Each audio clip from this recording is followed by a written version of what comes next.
sea un diálogo. Yo voy a ir contándoles y si tienen preguntas, háganlas en el momento ese. Y después puede quedar un bloque más de preguntas hacia el final, preguntas más largas, pero a medida que vayan surgiendo, prefiero que las vayan realizando. Vamos a ver si los flamencos. Primero, los flamencos salieron beneficiados porque son hermosos. Entonces, ya por sí se venden solos. Tenemos 6 especies de flamencos en el mundo. Fíjense, no sé si se ve en el mapita. Esa es la distribución de las especies de flamencos. Acá en Argentina tenemos 3 especies. ¿Sí? Estas 2 están más en el norte y esta es la que llega hasta nuestra zona. El flamenco austral, Phoenicopterus chilensis, y las otras 2 son de otro género, que es Phoenicopterus. Vamos a ver, ¿se ve las maquetas? No, no se ve nada. Bien. En cuanto al estatus de conservación que tiene el flamenco austral, vemos que en UICN está cercano a la amenaza y a nivel nacional está como vulnerable. ¿Por qué está en estas categorías de conservación? Si vemos que tenemos una población de aproximadamente 500.000 ejemplares, donde el 80% de esa población está en Argentina. Están en estas categorías de amenaza por las amenazas precisamente que enfrentan en los sitios que ellos utilizan. Principalmente, tanto como cuando se están alimentando como cuando están reproduciendo. Fíjense acá, está la distribución del flamenco austral, llega desde Ecuador todo hasta el sur de Argentina. Si bien tenemos una distribución muy amplia, los sitios que ellos seleccionan para reproducir son acotados. Esta es una parte de descripción, como ya dijimos de entrada, son bellos. Con eso el color siempre lo asocian, rosa, todo el mundo dice por lo general, sean flamencos o no, dicen flamencos. Tienen el cuerpo y el cuello rosa claro. Miden aproximadamente 1,10 m, dependiendo. Y fíjense, esto es un adulto, lo conocemos. Fíjense, el juvenil no salió tan beneficiado como los adultos. Es todo grisáceo, el ojo también es pardo, es castaño. El pico también es gris oscuro. ¿Nacen rosas? No nacen rosas. Vamos a dejarlo ahí. Y acá también, fíjense que las plumas sí, las remeras están oscuras, pero fíjense que rosa no hay nada. Vamos a dejarlo ahí. Las patas también tienen un color más oscuro. ¿Qué comen? Como dijimos, no nacen rosas y esa coloración la van adquiriendo en función de lo que ellos comen. Lo que ellos filtran, ahora vamos a ver cómo es el pico, tienen una gran cantidad de carotenoides, que son como lo que nosotros ingerimos en la zanahoria, y es lo que les va a dar el color característico que tienen.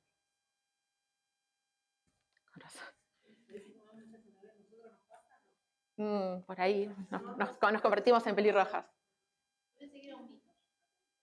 No.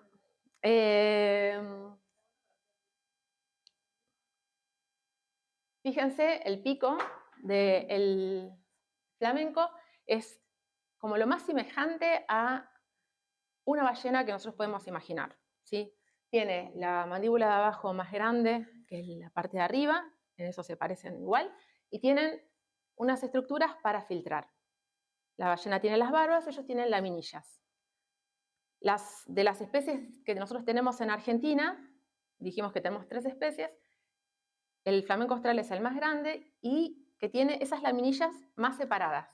Entonces, ¿qué hace con esas laminillas más separadas? Cuando está comiendo, va a ser el que seleccione menos la alimentación, ¿sí? Porque pasa más a través de esas laminillas. Entonces, ellos Ingieren el agüita y con una lengua cónica empujan y al salir el agua les queda retenido los invertebrados que estén comiendo. Fíjense, ahí estamos, entre comillas, pescando qué es lo que hay de alimento. Acá, bueno, es acá en las lagunas. Tiramos una red de zooplancton y después analizamos qué es lo que hay en estos frasquitos. Fíjense, ¿se ve? Yo tenía un video, lo que pasa es que el video se me trababa. Todo eso que están viendo son comida para los flamencos. ¿Sí? Claro, acá hay una fotito, sí. Una de las especies, hay un montón. Sí, ahí fíjense que creo que en el anterior había puesto, acá puse los grupos que encontramos principalmente en los análisis de esas muestras. Son como las artemias salinas, ¿viste? Sí, son del grupo. Hay artemia salina, ellos están en lugares que también tienen mucha materia orgánica, también filtran. Pueden llegar a filtrar, por ejemplo, en la playa, los hemos visto filtrando hasta almejas.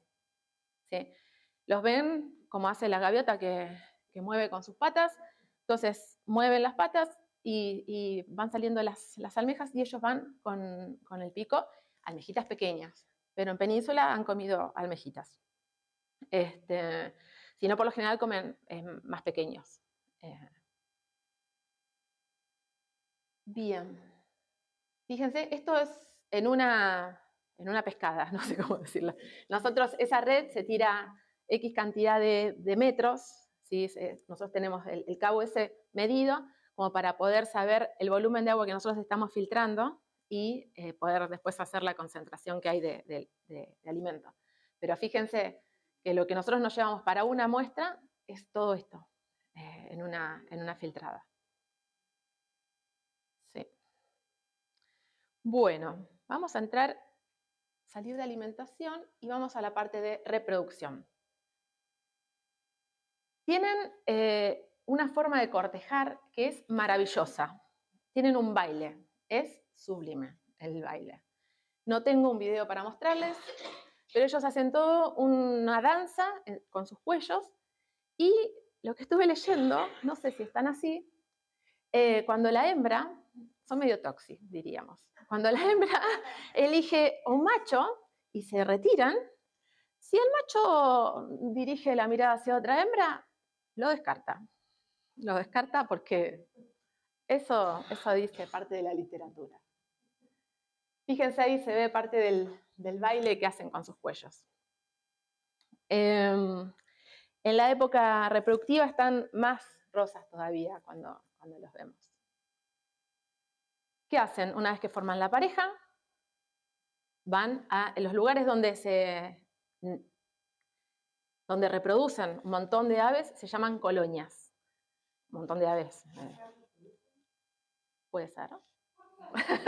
Puede ser. Ahora vamos a seguir. Sí. Los sitios donde reproducen se llaman colonias, donde se agrupan todos los nidos. Entonces, se retiran la colonia y empiezan a arreglar los nidos. Por lo general, utilizan nidos que ya fueron usados en años previos y los acomodan un poco. Fíjense que son como volcancitos. ¿Por qué tienen este formato los nidos? Porque, por lo general, los flamencos siempre están en lugares inundables. Entonces, si sube el nivel del agua y yo tengo mi huevo alejado del piso, tengo más probabilidades de que se salve. Es sumamente común que haya una subida del nivel de agua por una gran lluvia, justo en el momento que están reproduciendo. Por lo general, reproducen en sitios con el suelo muy salino porque necesitan hacer este tipo de nido. Entonces, para que les queden más armados, necesitan sal en el sustrato. Una vez que ponen los huevos, ponen un huevo. En todos los años que nosotros llevamos estudiando, excepcionalmente vimos que ponen un huevo más. Cuando están en cautiverio y por algo pierden la nidada, se ha visto que reponen huevos durante la misma temporada. Nosotros en la vida real todavía no lo hemos visto eso. Una pregunta, ¿en qué época se da? ¿Cuándo reproducen? ¿Cuándo reproducen acá? No nos dejan todavía hacer un almanaque. El cortejo ese que estábamos mostrando ahí se da en un rango amplio de entre julio y septiembre, octubre, dependiendo del año. Lo hemos visto con una dispersión bastante grande. Y a partir de ahí, todo la seguidilla. Los nidos los hemos visto que ponen el huevo entre septiembre y diciembre también, dependiendo el año. Incluso también con los pichones. Se desfasa toda la temporada. No es que tenemos un cronograma donde te decimos, en julio van a estar cortejando, en agosto van a estar armando los nidos, en septiembre van a estar poniendo los huevos. No, hasta ahora no lo tenemos. Tiene mucha dispersión. Más o menos, yo te digo, septiembre, octubre, si tengo que jugar algo, para decir, van a estar asentándose, octubre, noviembre, vamos a tener los nidos, ya con huevo. ¿Cuánto tarda una vez del huevo Acá está. Entre 27 y 32 días va a salir el pichón. Fíjense, esas son fotos. Esto es una foto de la colonia vacía. Cada cono de esos es un nido. Estos son fotos, no sé si se ven con definición, pero deben ver ustedes puntitos rosas. Abajo de cada puntito rosa hay un nido. Perdón, cuando hablas de la dispersión que no podés saber en el periodo, ¿eso consiste en las condiciones climáticas o qué es lo que podés definir en años? No te lo puedo responder. Sí, es probable que esté influenciado por el clima, por el nivel del agua. Nosotros ahora les vamos a contar que lo que vimos bastante es que está vinculado con el nivel de agua que haya. Pero después también les vamos a contar que así como teníamos esa hipótesis que se venía viendo, también se rompió nuestra hipótesis. Entonces, sí, todavía no te lo podemos responder. Una pregunta, el tema de la dispersión, ¿no pasa en una sola colonia o en diferentes colonias? En diferentes colonias. De hecho, algo que caracteriza a los flamencos es que no todos los años reproducen en el mismo lugar.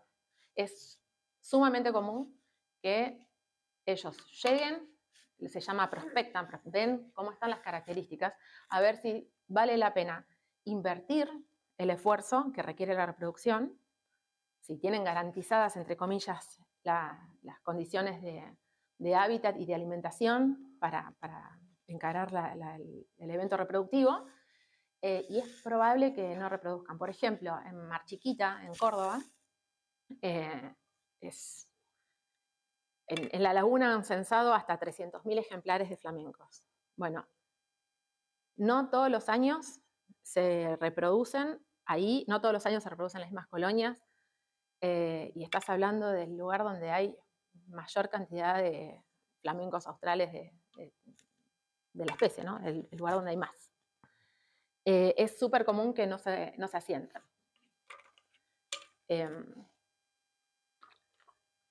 Una pregunta, suponete, los de esta región, un año puede ser que ninguno. Puede ser.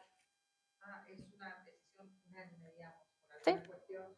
Sí, por lo general. Bueno, de hecho son súper son sociales, y en cautiverio, de hecho, les ponen espejos para que, claro, piensen que hay más y sí. Bien. Bueno, esto es un detalle más abajo de cada uno de esos sentados está el nido con un huevo. Bueno, nacen los pichones. Sí, incuban los dos. Ay, no sé de dónde viene la pregunta, pero sí. Ay, sí, incuban los dos y después los viajes de alimentación también son de los dos. Ellos hacen una leche de buche, se llama, y van uno, después va el otro. Una pregunta. ¿Esas fotos que estás mostrando son todas de acá, en la zona? Todas las fotos que uso son de acá. Sí, sí, sí. Sí. Ninguna mía. Bueno, sí, las del dron sí son mías. Todo el resto no. Sí. Dijiste que las hagamos en el momento. ¿Todos los años renuevan la pareja? ¿O no sabemos todavía? No sabemos. Son monógamos en la temporada. O sea, en la temporada la mantienen. Entre años no sabemos. Bien. Estas son las fotos de pichones. ¿Cómo fue? Voy a explicar por qué tenemos estas fotos de pichones así, porque nosotros no nos acercamos jamás a la colonia. La persona que encontró esta colonia y que nos contactó se dio cuenta que había una colonia cuando ya estaba al lado de los nidos. Entonces, tenemos estas fotos de ese momento. Estas dos fotos son de él. Y es re linda, para mí es re linda historia porque nos contactó, una persona de Rawson, que estaba muy preocupado por la conservación de los flamencos, y me llamó al CENPAT y estuvimos hablando por teléfono como 1 hora, y yo estaba segura que él me estaba hablando de gaviotas. Entonces, me encantó la actitud del vecino de llamarme preocupado. Entonces le dije, bueno, vamos y vemos qué se puede hacer, convencida de que eran gaviotas. Y terminamos y me pidió el mail para mandarme unas fotos y me mandó eso. Casi me muero. Esto fue hace 10 años. Fíjense, qué color no tienen. Son preciosos. ¿Qué pasa? Cuando nace, dijimos entre 27 y 32 días, nacen los pichones y están en el nido entre 1 semana y 10 días. Eso es lo que permanecen en el nido. Después de eso, ¿no está acá? Sí, está acá. Bajan y forman lo que se llaman guarderías, ¿sí? Guarderías o creches. Son grupos de pichones vigilados por un adulto responsable. Es como una guardería nuestra. Y se agrupan para generar refugio. Fíjense, acá, esto es una guardería, ya de ejemplares un poquito más grandes, que los que había mostrado inicialmente. A ver, sí, acá. Estos son los primeros pichoncitos, la primera guardería, y esto ya es una guardería de distinto tamaño. Fíjense que se ven las distintas edades de los pichones. Y el adulto responsable haciéndose cargo de las crías, de los pichones. Sí, puedo volver. Una pregunta, el adulto responsable Sí. de la guardería, ¿cómo elige la decisión de quién? No sé. No sé. Se ve que debe ser alguno que se porta mal, lo dejan ahí. Sí. Igual, fíjense acá, esta es una guardería más grande, no sé si se ve, pero están los grisecitos y los puntos que se ven más claros son adultos.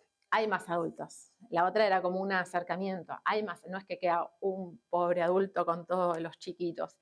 Quedan varios adultos haciéndose cargo de la guardería.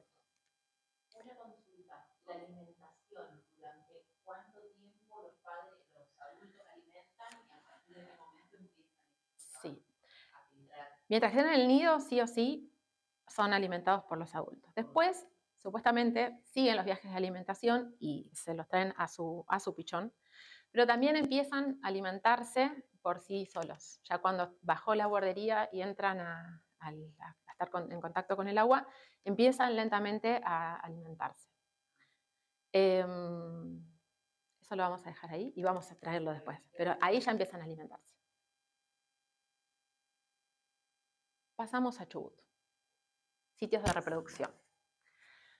Hasta el año 2015, el único sitio que se conocía era el área natural protegida de Laguna Leuco, y a partir del 2015 se sumó este, que después, viendo en las imágenes satelitales, logramos ver que también estaban asentados en el 2014 los ejemplares. La persona que nos contactó los vio en el 2015, pero ya había una temporada previa que habían estado.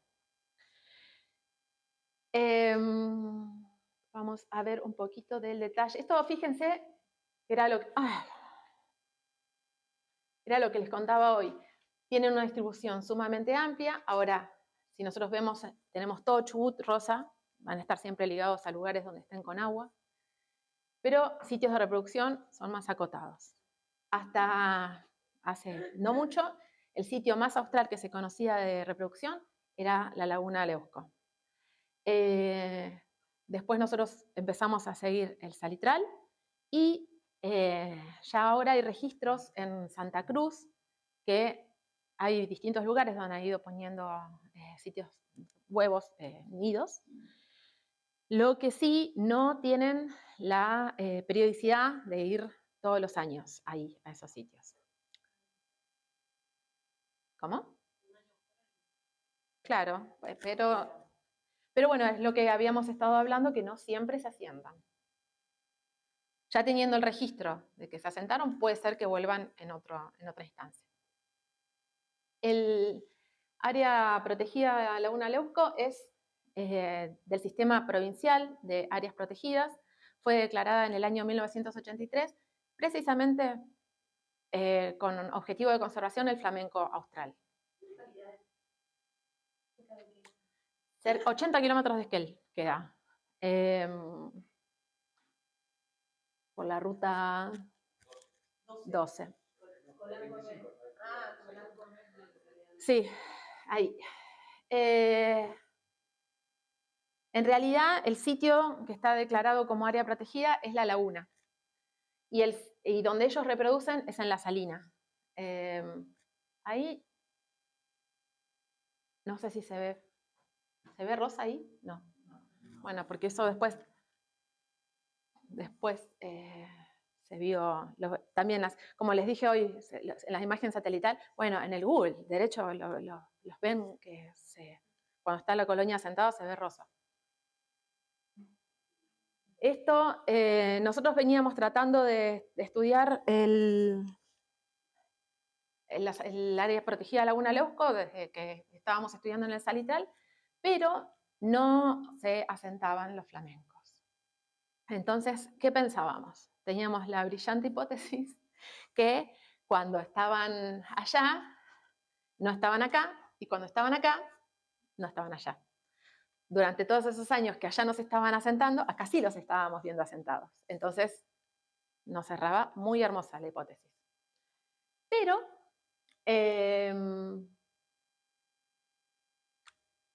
así que eso les digo, veníamos nosotros estudiando desde el 2016 acá en Salitral. Justo el año donde se asentaron a Leuco, en el 2023, acá nos asentaron. Nos cerraba, dijimos justo, nosotros queríamos ver de embarcar los ejemplares. No, sí, tienen que ser buenísimos. Hasta ahí nos cerraba fantástico, pero la biología no está hecha para cerrar fantástico. ¿Qué pasó? Al año siguiente, al mismo momento, se asentaron en las dos colonias, así que nos respondieron ellos solitos que no son los mismos ejemplares. Bien. Vamos para acá. El salitral. Este mapa lo conocen, acá, supongo. Estamos Trelew, Rawson, y el salitral queda a 2 kilómetros de Rawson.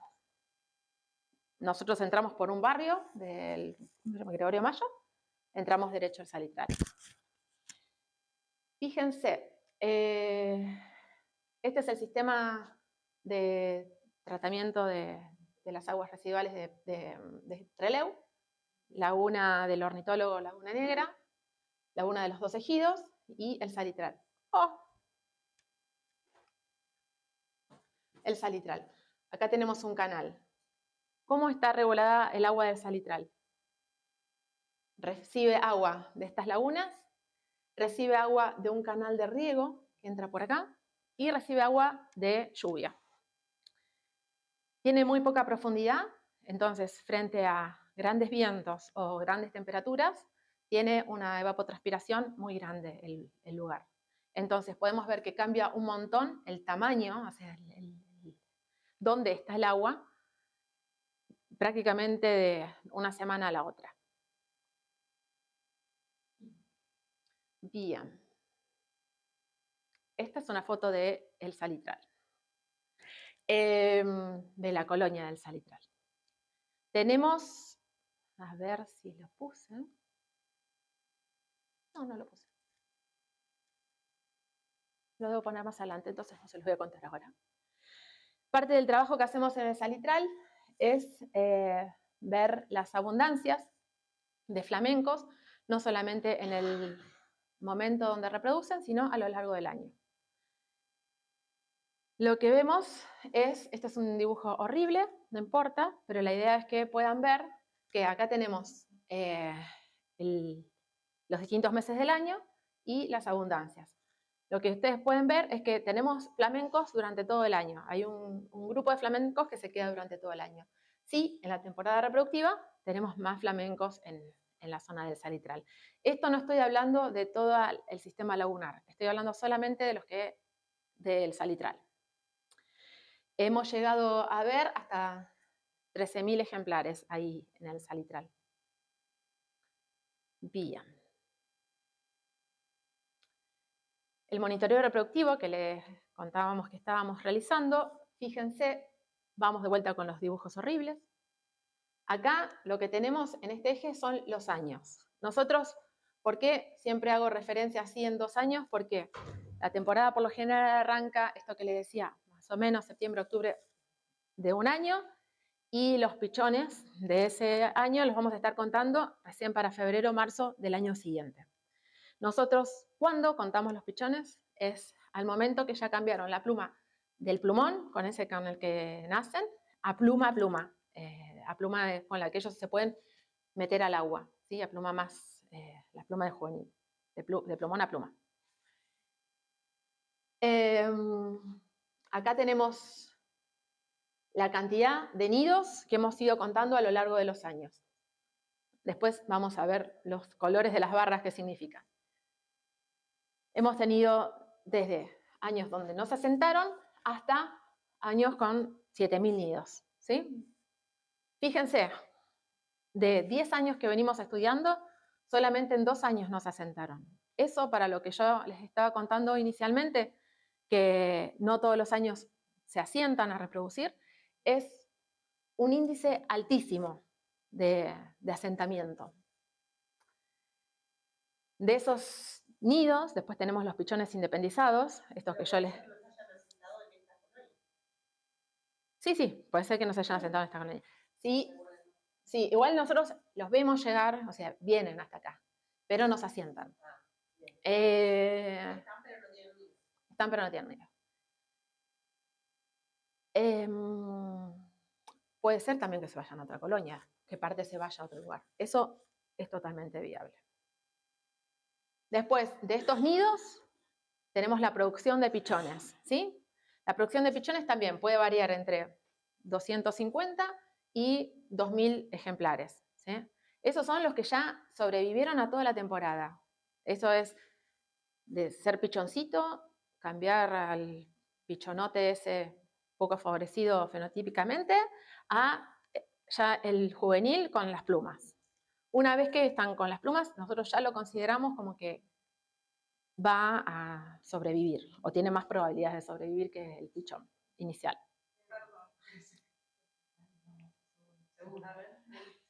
¿De plumón a pluma cuánto tiempo?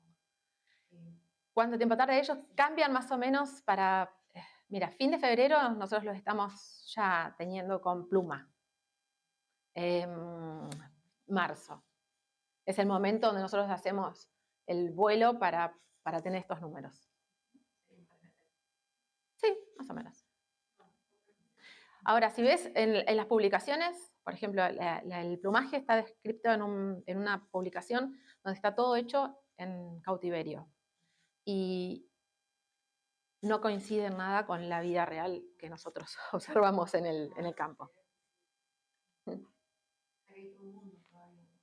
Sí, sí, sí. Nosotros cuando empezamos a ver, a correlacionar ahí entre el plumaje que estábamos esperando según el tiempo que tenían los pichones y lo que estábamos viendo en el campo, no coincide. No, mi pregunta es de 7.147 nidos sobrevivieron 289. Sí. Wow, es re alta la tasa de mortalidad. Pero fíjate, este año Claro, tenemos igual, tenés 2000. Sí. Eso nosotros lo vemos en realidad, esa proporción la vemos acá. Esto le llamamos la productividad. La productividad es el número de nidos, de pichones que sobreviven por nido. A ver, decir 0,30, no te vive 0,30 pichones. Sabemos que, pero es en promedio. Nosotros sacamos en promedio de la colonia teniendo en cuenta eso, la cantidad de nidos que había y la cantidad de pichones. Fíjense que es variable, pero el salitral tiene las productividades más altas incluso que hemos visto comparadas con otros sitios de reproducción. Productividad, esto, la proporción esa entre la cantidad de nidos puestos y pichones que sobrevivieron.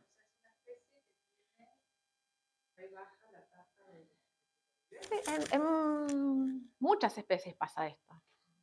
En muchas. O sea, la mayoría tenés una mortalidad de pichones muy grande. No es que tenés 1-1. ¿Y el patrón este que sigue? O sea, esto, por ejemplo, esta baja El 2026 fue un año especial para todas las colonias. Si voy para atrás, para si llego al Eusco les muestro. Estaba estos gráficos, pero en cuadrito. ¿Sí? Esto es número de nidos, la cantidad de los pichones que sobrevivieron y la productividad. Fíjense que la productividad del Eusco siempre fue baja. Fíjense que lo máximo que tuvimos de productividad ahí fue 0,10. Y la de este año fue incluso más baja que la del salitral. Este año hubo baja productividad en las dos colonias y en un montón de especies de aves también, precisamente porque fue un año sumamente seco. Y bueno, se ve asociado a la sequía de los humedales, ¿sí? Se secaron un montón de espejos de agua, una baja en la disponibilidad de alimento, consecuencia de eso. Pero ahí parece que mal la productividad, el 10%. ¿Por qué mal? ¿Cómo es 0,10? Sí, es el 10%, 0,10 es el 10%. De 5.000 nidos tuvimos 500 juveniles. Sí, es el 10%, pero es 0,1. En realidad,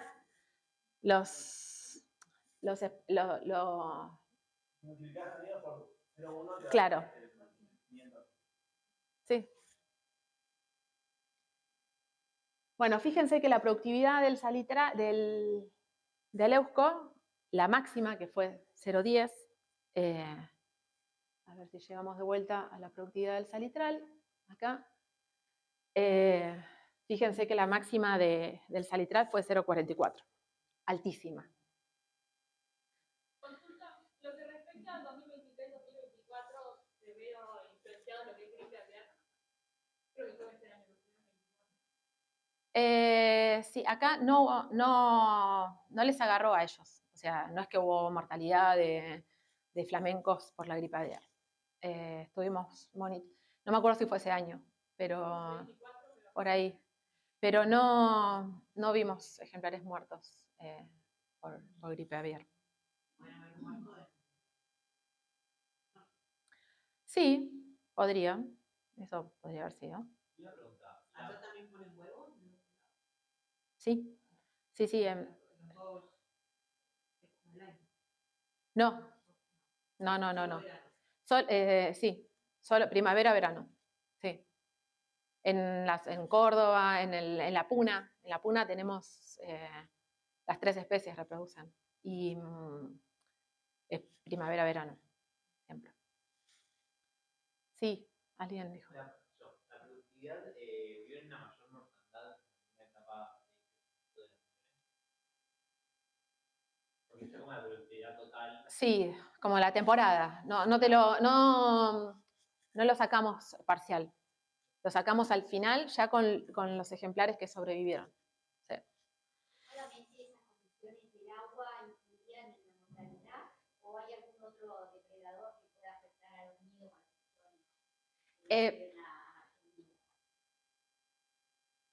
A los pichones no hemos visto, o sea, hay registros de predación, sí, pero no es que esa mortalidad está asociada con esos registros aislados de predación. ¿Cuál es el depredador? Bueno, acá nosotros no pasaron, pero tenés hurones, tenés zorros, tenés, pues, bueno, las gaviotas. Después, acá solamente algún ataque aislado de gaviota, pero de hecho nidifican al lado de la colonia de gaviotas y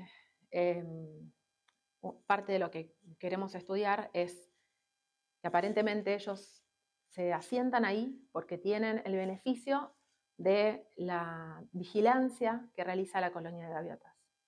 Algunos de los ejemplares van a recibir la predación de la gaviota, pero en general se ven beneficiados por ese comportamiento que tiene la gaviota cuando se acerca a un predador y ellas levantan todo vuelo y gritan, se llama el moving.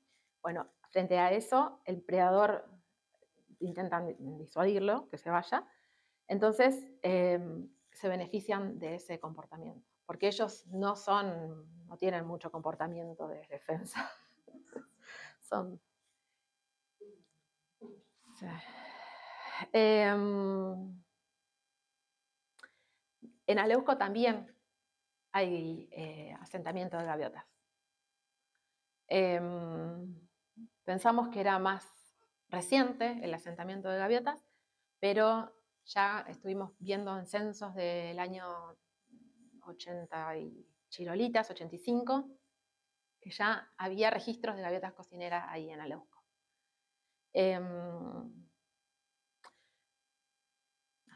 De hecho, nosotros muchas veces cuando estamos haciendo los vuelos con el dron, los dejás quieto para ver qué pasa y nunca jamás hubo un ataque a las gaviotas. A las gaviotas no, a los flamencos. Sí. Este cuadrito horrible que puse acá es para que vean la cantidad de nidos totales que tenemos en Chubut. Fíjense que esto era hasta ahí veníamos con esa hipótesis divina donde se asientan en un lado y en el otro no, y viceversa, entonces nos cerraba todo perfecto. Llegó el año siguiente y nos pateó el tablero. Entonces, ahí sabíamos que en el mismo momento estaban asentados en las 2 colonias, entonces teníamos 11.000 nidos en Chubut. Y el año pasado nos pasó lo mismo, fíjense que son números bastante diferentes, pero más o menos el número de nidos se mantiene.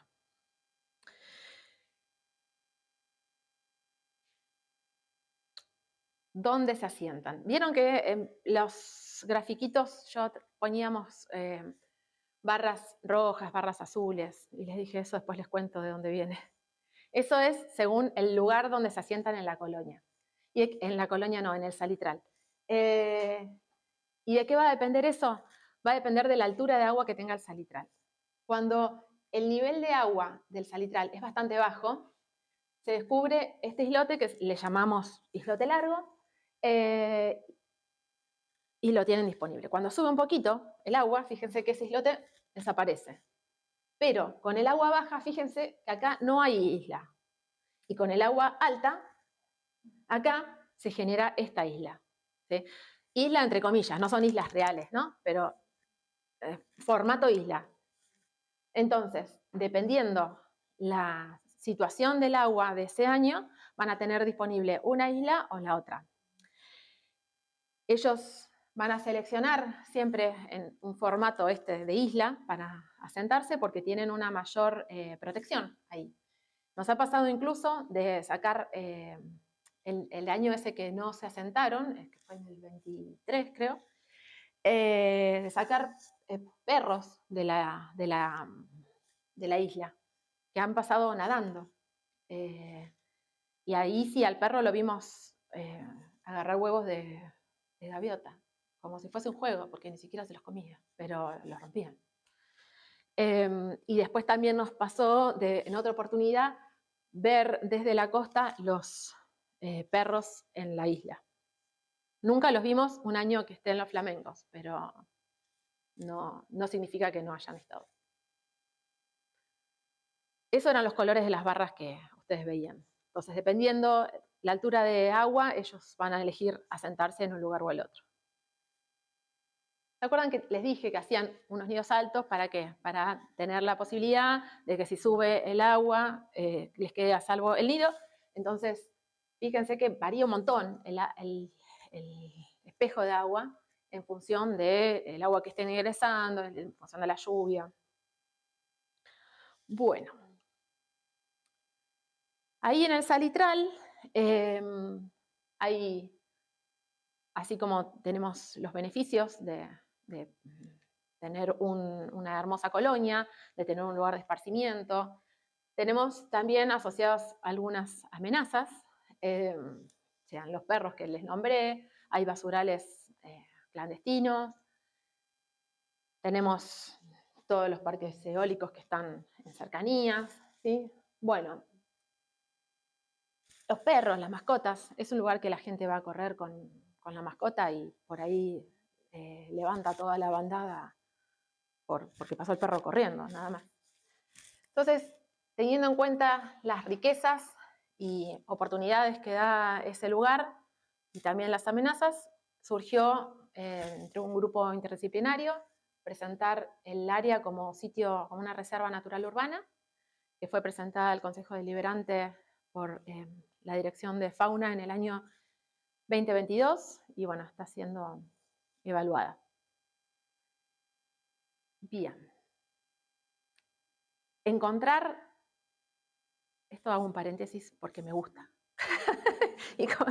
Encontrar los flamencos ahí también nos dio lugar a esos monitoreos que nosotros hacemos anuales y que vamos durante todos los meses, encontrar otra especie que es clave para la conservación, que es el chorlo ceniciento, y que también vimos que lo utiliza al salitral todos los años, y hemos llegado a ver una bandada de hasta 22 ejemplares, que es uno dice 22 pajaritos no es nada, pero cuando lo pone en contexto de la cantidad de ejemplares que hay de chorlo ceniciento, que es menor a 500 ejemplares, es una proporción grande.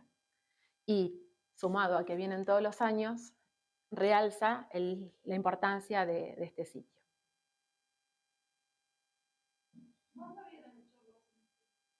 En otoño-invierno.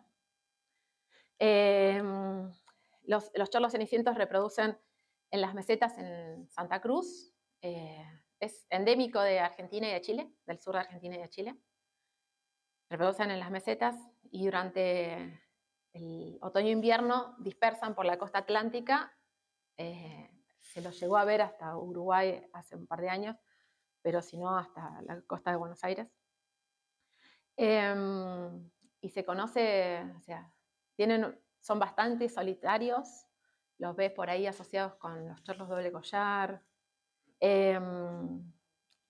ves registros muy aislados. Entonces, hay campañas de ciencia ciudadana de censarlos a lo largo de su distribución invernal, que es donde pegan esta distribución a lo largo de la costa.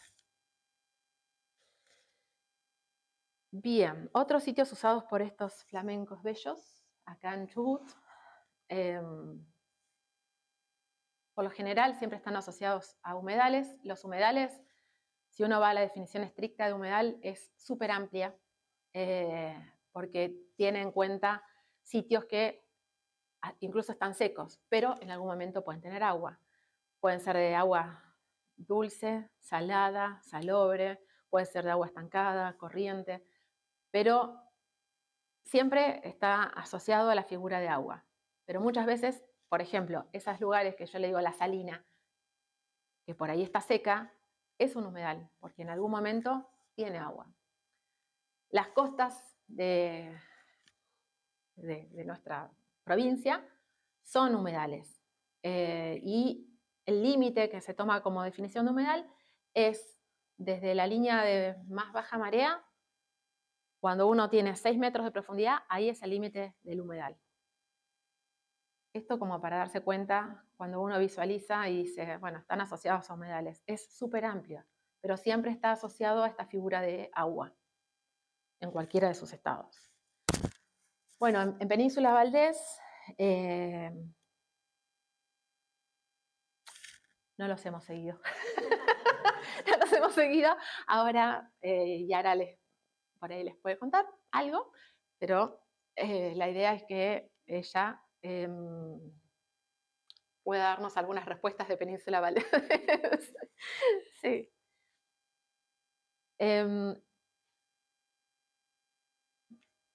Hoy agregué algunas cosas porque dije, bueno, pensando que íbamos a venir para acá, puse la Reserva Natural Urbana Lagunas al Este de Trelew. ¿Sí? Acá es el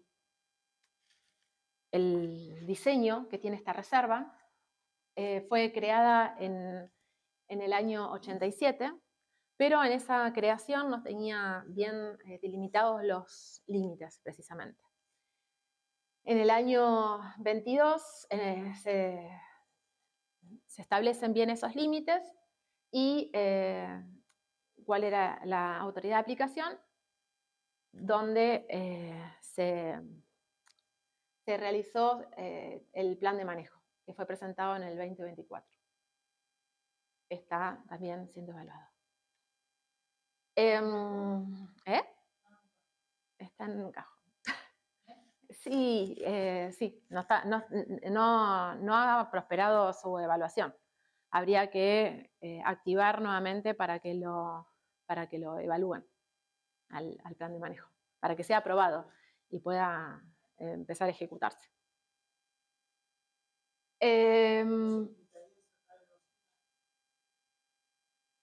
No, que se apruebe el plan de manejo, no.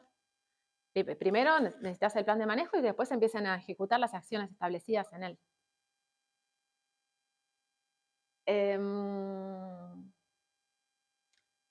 Bueno. La laguna Chiquichano, que tampoco puedo darle resultado de la laguna, pero sí forma parte de este sistema lagunar y es usado por los flamencos. Y acá creo que ustedes me pueden contar más que de lo que yo les puedo contar a ustedes, la gente de acá. La importancia que tiene por ahí, nosotros hablamos fraccionadamente, pero esto no funciona como una cosa aislada. Esto es un sistema. Entonces, es todo el sistema este de lagunas, se junta con el salitral, es todo el sistema lo que mantiene a la población de flamencos que utiliza esta zona. No funciona por cajas. No sé si supiste que hubo un éxodo de todas las aves de la laguna Chiquichano. Sí. Capaz que también fue afectado el tema de exposición de lanzamientos. No. Al salitral no llegó. De hecho, fue el año máximo de nidos que tuvimos el año pasado. En eso no se vio influenciado. Tampoco hubo ni mortalidad asociada. O sea, sí, los pichones, pero los pichones en realidad lo que pasó fue el nivel de agua bajó muchísimo. Muchísimo es mucho del salitral. Y lo que pasa asociado a eso es que sube la salinidad, porque se te evapora el agua, entonces se concentra toda la sal. Cuando sube esa salinidad, se te muere la comida de todos esos invertebrados que veíamos, la mayoría se muere. Entonces, no tienen disponibilidad de alimento. Y cuando todavía no están siendo capaces de irse a otro lugar a alimentarse, es que ahí se produce la mortalidad.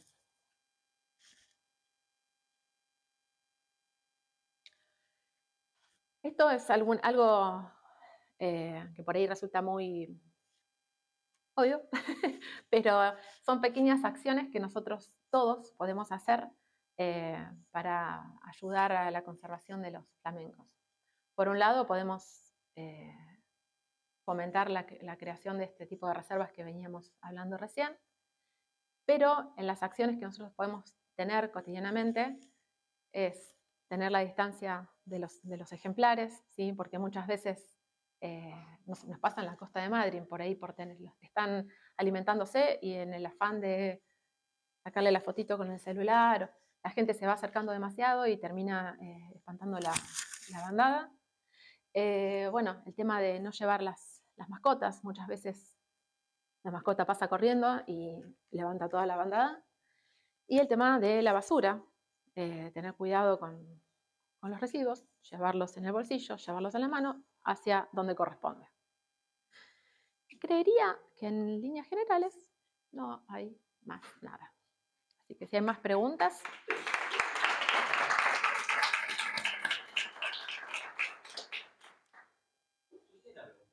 Sí. ¿Cuáles eran las patologías que más encontraron en ellos? No te puedo responder. No, porque no hemos hecho muestras. O sea, no los manipulamos hasta ahora. Nosotros todo lo que hacemos es de distancia. Con el telescopio, los censos y todo lo hacemos de distancia con el telescopio y con el dron siempre a una distancia para no generar ningún tipo de disturbio. No hemos capturado. Está previsto en el corto plazo capturar. La idea es poder empezar a marcar los ejemplares para poder ver, bueno, ahí les va a contar, sí, por ahí un poquito Yara, movimientos. Y ahí, asociado a cuando capturemos a los ejemplares, se les va a tomar la muestra de sangre y algunos hisopados para poder evaluar distintas patologías. ¿Y ejemplares muertos no? Hasta ahora no. La otra vez recibieron uno que está creo que en el freezer de la Dirección de Fauna y que lo tenemos que ir a buscar, pero hasta ahora no tenemos. Sí, bueno, trabajamos con un veterinario que hace vida silvestre y cuando hará, sí, el año pasado creo que fue, que estaba también lo de la brote de la gripe, le hizo a un ejemplar muerto y dio que no tenía.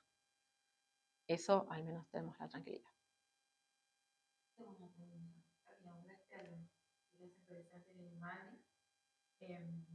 se alimentan las abejitas como nombraste? No, porque ahí no hay. No, ahí mayormente, no sé, hay que ver, pero sí, en la curva. Lo que pasa es que siempre están asociados a lugares donde tienen mucha materia orgánica. Fíjense, bueno, ahí la curva tienes una menor energía de las olas. Entonces eso hace que vos tengas un sedimento más fino. El sedimento más fino hace que haya mayor retención de materia orgánica entre granito y granito de sedimento ahí en el piso.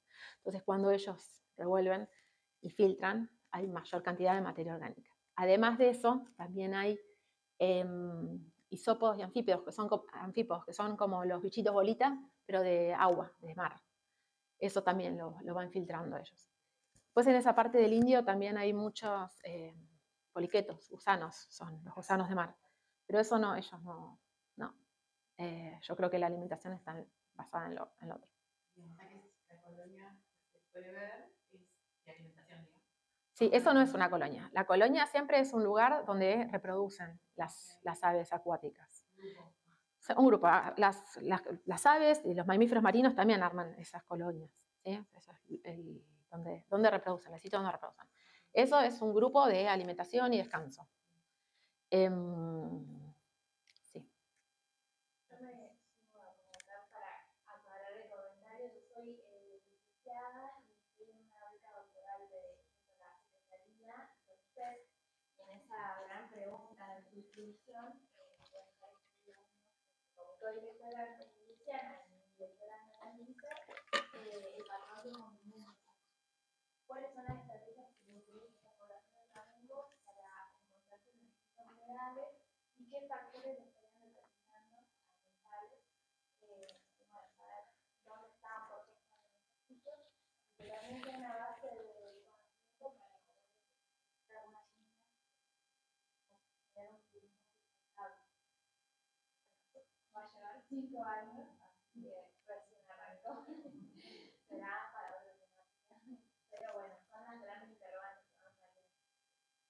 Y con hay un montón de situaciones específicas en cada lugar, muchas variables,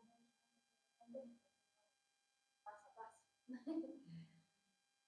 Bueno, por ahí lo que comentabas, alguien preguntó, estoy perdida, pero de los movimientos, bueno, ella está asociada va a estar con eso, con los movimientos, y ahí es que vamos a poder capturar y le vamos a colocar un satelital que nos va a poder identificar los movimientos locales y de migración de ellos, porque también no están totalmente determinados los movimientos migratorios. Si uno lee, dice sí, se dispersan hacia el norte. Ahora, por ejemplo, nosotros, los que estamos viendo acá que se quedan todo el año, ¿se quedan todo el año? ¿Son nuestros flamencos los que se están quedando todo el año? ¿O son los nuestros están yendo hacia el norte y estamos viendo los que están viniendo desde el sur? No estamos pudiendo responder eso porque no tenemos ejemplares marcados con anillos, por ejemplo. Y si tenemos alguno marcado con algún rastreador, nos va a poder ayudar a ver los movimientos de alimentación en la zona y también estos movimientos migratorios en las distintas épocas del año.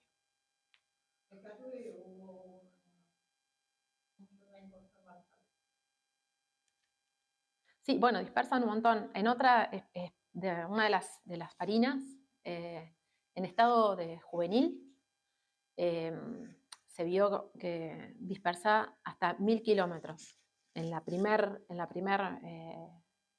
temporada de migración. Y bueno, con otro grupo que trabaja en Mar Chiquita, que también colocó estos rastreadores, pudo ver que en una noche para hacer viajes de alimentación llegó a ser hasta 130 kilómetros o 100 chirolitas para ir a alimentarse el flamenco, también flamenco austral. Iba a preguntar si relaciona esta cantidad por ahí de datos que todavía no se conocen, no son ciertos, para el estudio, digamos, ¿no? Como que pasaron los muchos, etc. Las demás especies en el mundo que se pueden estudiar en otros lugares, si hay comportamientos así similares que son ciertos o tienen algún comportamiento más específico con respecto a las migraciones o a la alimentación. Hay distinto grado de conocimiento en las distintas especies, pero sí, hay baches de información en todos lados. Sí, porque pasa que además hay descripciones que son más generales y después cuando uno empieza a ver bien por zonas, te empiezan a salir interrogantes que en todos lados están sin responder. Sí. Y otra pregunta, me llamó mucho la atención las colonias, ¿no? De la guardería. ¿Cómo hace o cómo se identifica para volver al nido su propia? No vuelve. La guardería, cuando salen del nido y empiezan a formar la guardería, no vuelven al nido. Después hay un momento que todavía está la temporada de reproducción corriendo, pero la colonia donde estaban asentados queda vacía. Queda así como les había mostrado una fotito que estaban los nidos, queda así y todo el resto de los ejemplares están en el humedal alimentándose. Ya están preparados para la vida adulta. Todavía no, porque muchos todavía están en plumaje de pichón, que es con el plumón. Ya quedan más para la vida adulta cuando pasa de ese plumaje de pichón, del plumón, a la pluma. Ahí es donde nosotros los consideramos como que sobrevivieron a esa temporada. Vos en eso tenían, en esa parte de la guardería, no entendí mal, tenían algunos que todavía se seguían alimentando por leche esa, y otros por entonces esa leche, ¿quién se la producía? El padre, el padre y la madre. Sí. Evidentemente sí. ¿Puede que alimente otros? En teoría no. En teoría. Pero. Sí, pero en teoría no. En teoría ahí está el reconocimiento y la alimentación a sí. Sí. ¿Alguna otra preguntita? ¿A partir de qué edad empiezan a volar? ¿Cuándo son independientes? Ya en juvenil. El juvenil, ese que ya vemos con las plumas, ese ya empieza a volar. Eso que le contaba a ella, que le dije dispersan, ya cuando empiezan a ser volantones y vuelan, en ese estado de juvenil, en la primera temporada, en otra de las especies se vio que migró hasta 1000 kilómetros. Sí. Esos son todos datos de la mayoría en cautiverio, pero se habla de 25, 35 años, son longevos. Sí. Y hoy no lo dije, pero la madurez sexual se da dependiendo también entre el 5º y el 7º año. De hecho, cuando incluso el plumaje los empiezan a ver, primera temporada va a estar así, ya la siguiente va a empezar a tener algunas plumas rosas, después ya lo ves con el cuerpo rosa y le queda la cabecita todavía gris, hasta que llega al plumaje de adulto, le lleva, dependiendo el ejemplar, puede variar también entre 3 y 5 años. Una vez que ya está con el plumaje de adulto, ahí entre los 5 o 7 años, tienen la madurez sexual para reproducir. Sí. Una consulta. Buenas tardes. Soy Guatemala, de la ciudad de Trelew. Sí. Yo soy agente de acá, de la zona de Laguna. A mí lo que más me interesa es saber a qué número tenemos que contactarnos en caso de encontrar algún flamenco lastimado, ya que anda mucha gente haciendo ejercicio, andan con perros, sueltos, se meten en la laguna. Y acá, Laguna es una parte donde vienen flamencos. Estos días no se los ha visto, se han ido. Pero es lo que más me interesa, saber a qué número comunicarnos para poder ayudarnos en caso de que les llegue a pasar algo a un flamenco. ¿Les puedo mentir? No, ¿sigue estando la red de fauna costera? Sí, está la red, pero no sé el número. 108. Víctor Frato en las redes, Sí. rescatista de fauna silvestre, contactar con él. Justamente ayer estaba dando un curso de rescate de fauna en Rawson. Víctor vive en Madrid, sí, pero bueno, hay distintos representantes de la red de fauna costera. Está Víctor, pero también está, en su momento está Prefectura, no sé bien quiénes son los que están articulando en este momento. Lo que me interesaría es saber cómo actuar ante un animal, un flamenco herido, cómo saber manipularlo. Algo que hay que tener mucho cuidado con estos ejemplares son las patas. Las patas se quiebran fácilmente. Entonces, cuando uno los va a manipular, siempre, primero, estaría buenísimo que no los manipulen. Primero eso. Pero cuando la gente igual los agarra, hay que tener mucho cuidado con las patas y tienen que estar plegadas para que no se le enganchen con nada y en alguna pataleada que hacen se les pueda quebrar. Pero primero la idea es que nadie lo manipule y que se mantenga la gente y mascotas en un radio que no lo afecten. Y bueno, sí, llamar a Víctor o a la red de fauna a ver quién está disponible a nivel local. Muchísimas gracias. Bueno. Muchas gracias a todos.